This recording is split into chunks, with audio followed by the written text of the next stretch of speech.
councillors and members of Stoke-on-Trent City Council share their experience of their work in local politics and governance, as well as advice for young people on how to kickstart their career in this area. What inspired you to get into local politics? The place I lived, and I know everybody says he went in it to make a difference. A difference to what?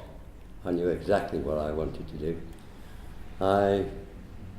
I didn't want work to make a difference in my street or my area. I wanted to make a difference in Stoke-on-Trent.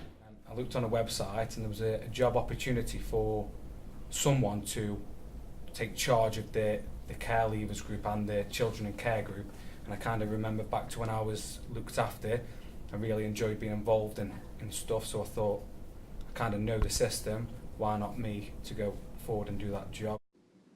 How old were you when you knew this was a career path that you wanted? I've always been interested in politics, ever since I was very small, for some reason. I don't come from a political family, and they didn't really vote or get involved at all. I was the first one.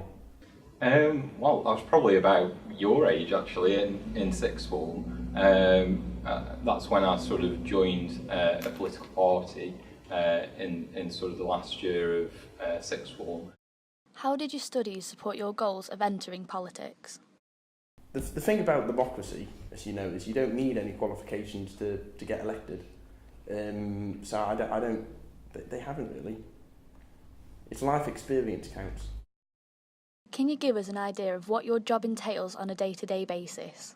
A lot of my time is spent with the members and with other senior managers, because I'm at quite a senior strategic level myself now, on taking a strategic approach to the things that we want to achieve and dealing with a lot of problems. So you can imagine working at the City Council for a population of 250,000 people, there are a lot of problems that come up on a day-to-day basis. I might have a diary that says I'm going to do certain things, but when you actually get into the day, it could turn out completely differently depending on what happens.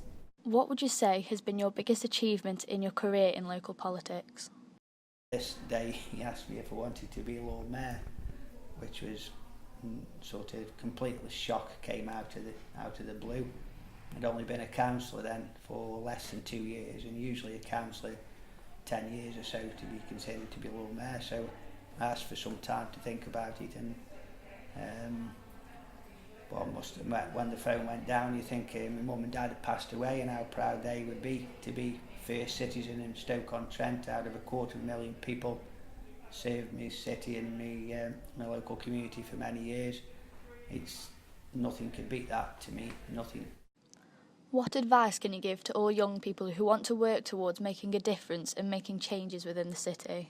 If you sit at home and think, well, then no one's going to listen to me, then no one will listen to you. If you actively go out there and stand up and say, I want to be listened to, there will be somebody there that will listen to you. We've got a saying what says you're never too old to learn, but I've never heard anybody say you're never too young to learn.